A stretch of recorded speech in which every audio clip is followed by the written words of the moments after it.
doença que atinge 6 milhões de brasileiras. Endometriose. Está aqui Dr. Rômulo Vitor, ginecologista e mastologista, que vai nos explicar todos os detalhes dessa doença. Olá, Dr. Rômulo, Olá, tudo bem? Tudo bem. Então vamos começar. O que é endometriose? Endometriose, primeiro, é uma doença que é um grande estigma para várias mulheres. Consiste basicamente na presença de células endometriais, que seriam aquelas células que revestem a parte interna do útero, que seria basicamente o que é responsável pela menstruação mensal da mulher.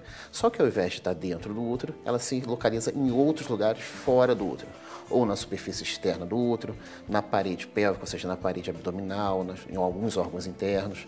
E existem relatos até de endometriose extra-abdominal, ou seja, fora do abdômen. Fora do abdômen. Então, quer dizer, é uma doença que altera que a localização de algo que devia estar dentro do útero vai para fora. Exatamente. E como essas células, esse tecido, responde todo mês à variação hormonal da mulher, Sim. Ou seja, a mulher tem a sua variação hormonal e nessa variação hormonal esse tecido faz um aumento, se prolifera e diminui com a menstruação, sangrando. Sim. Imagine isso acontecendo fora do local que teria que acontecer, que seria o útero, por exemplo, na cavidade abdominal. Isso pode gerar dor para essa paciente, pode gerar processo de aderência entre algumas estruturas pélvicas, estruturas abdominais. Sim, os órgãos literalmente grudados, grudando, exatamente, se aderindo um ao outro. E aí isso traz muita dor. Dor e outros problemas, como infertilidade e dores para ter relação sexual, dentre outras coisas que pode acontecer. Então, as dores são porque esses tecidos estão fora do lugar onde eles deveriam estar. E as suas consequências. Suas consequências. E a grande maioria das mulheres com endometriose não conseguem engravidar. Isso é verdade? Infelizmente sim, infelizmente sim. Não é uma regra de bula. A gente não consegue definir exatamente que toda paciente com endometriose ela vai ter dificuldade para engravidar. Isso é um mito. Tá? O que a gente sabe é que muitas pacientes que não conseguem engravidar, uma das causas mais frequentes é a endometriose pélvica. Devido a esse processo de aderência, de literalmente, como você falou, grudar uma estrutura pélvica na outra, fazendo com que muitas das vezes o óvulo não consiga chegar ao útero e se encontrar com o espermatozoide. Ah, sim. De forma bem resumida. Não consegue engravidar porque não tem conseguiria engravidar. Lugar. Teria um bloqueio, literalmente, anatômico. Isso gera bastante angústia, bastante sofrimento, muitas das vezes cirurgias. E ainda tem mais um detalhe. Algumas vezes a endometriose é um achado. A gente tem muita paciente que vai operar por qualquer outro motivo ou se submeter a qualquer tratamento e como se depara ao abrir o abdômen, se depara com esse achado. Isso também é um fator. Tá. Hoje a gente está muito bem em exames, a gente consegue diagnosticar através de ultrassom, ultrassons com preparo, ultrassons especializados. Podemos até lançar a mão da ressonância para investigar essa questão da endometriose, mas, infelizmente, é um desafio ainda o diagnóstico para a gente e é muito mais frequente do que a gente pensa. Bom, como é uma doença que manifesta algumas vezes com dor, mas muitas vezes é silenciosa, quando a mulher procura seu consultório, geralmente qual que é a queixa principal? Como você me falou, uma delas é não consigo engravidar. E durante a investigação a gente acaba investigando e diagnosticando a endometriose. Né? Uma outra queixa frequente é a dor pélvica. Né? Pacientes que sentem sempre dor pélvica no período menstrual. Tá?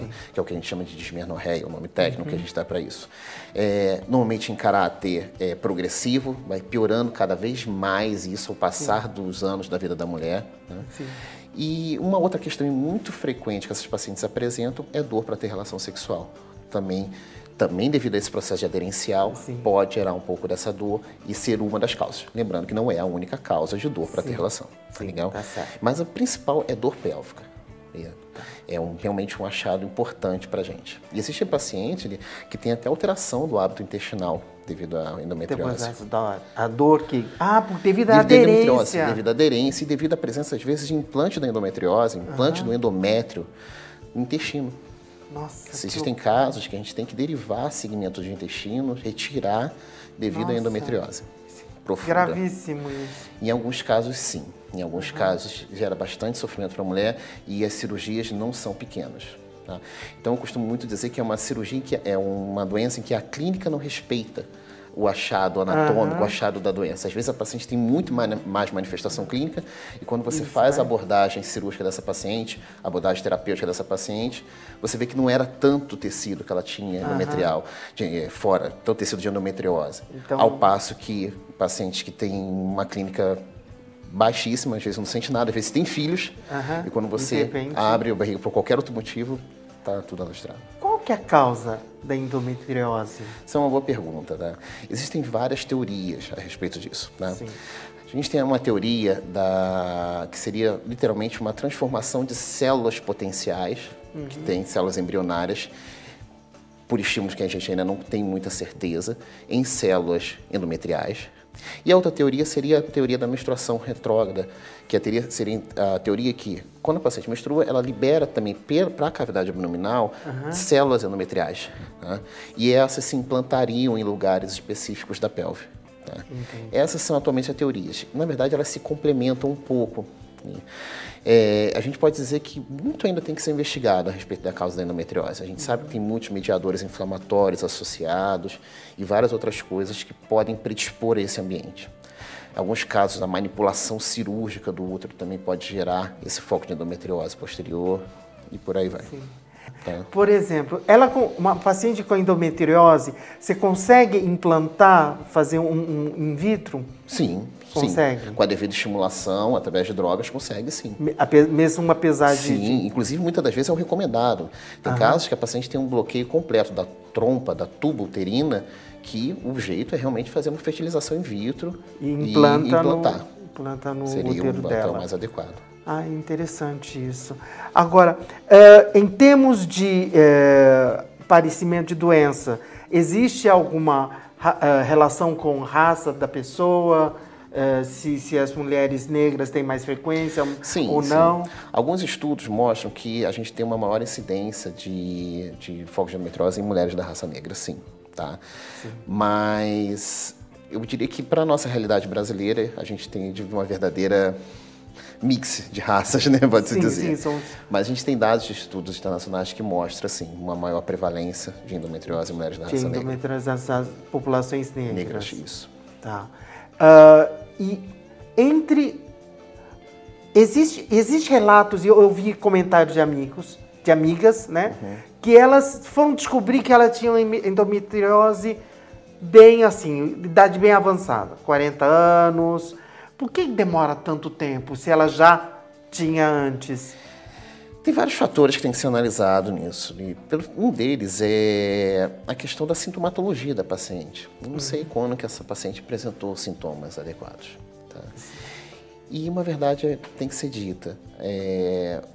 A endometriose, como é um campo ainda muito obscuro e difícil de tratar, às vezes a gente fica à mercê de um diagnóstico mais difícil. A gente tenta descartar várias outras causas antes de chegar a um diagnóstico. Até porque muitas das vezes o diagnóstico só vai ser obtido através da laparoscopia, ou seja, de um procedimento cirúrgico. Entendeu? E isso faz com que haja, inevitavelmente, um atraso do diagnóstico. Agora, endometriose é pré-cancerígeno? Não. Não? Não. Ufa. Não, não é pré-cancerígeno. É uma cirurgia grande, quando você tem que tratar cirúrgico, tão grande às vezes, quanto uma cirurgia oncológica, uma cirurgia destinada ao tratamento do câncer. Mas não é cancerígeno. Que bom. Bom, uma boa notícia. Pelo menos, né? Doutor, nós queremos que o senhor deixe seus contatos para a gente poder consultar o senhor. Facebook, Dr. Rômulo Vitor, e no Instagram, Rômulo Vitor também, se eu não estou enganado. Tá certo, nós vamos ter. Confesso que eu não sou muito ligado. Tá certo. Doutor Rômulo, muito obrigado pelas suas explicações, muito obrigado mesmo. Ok.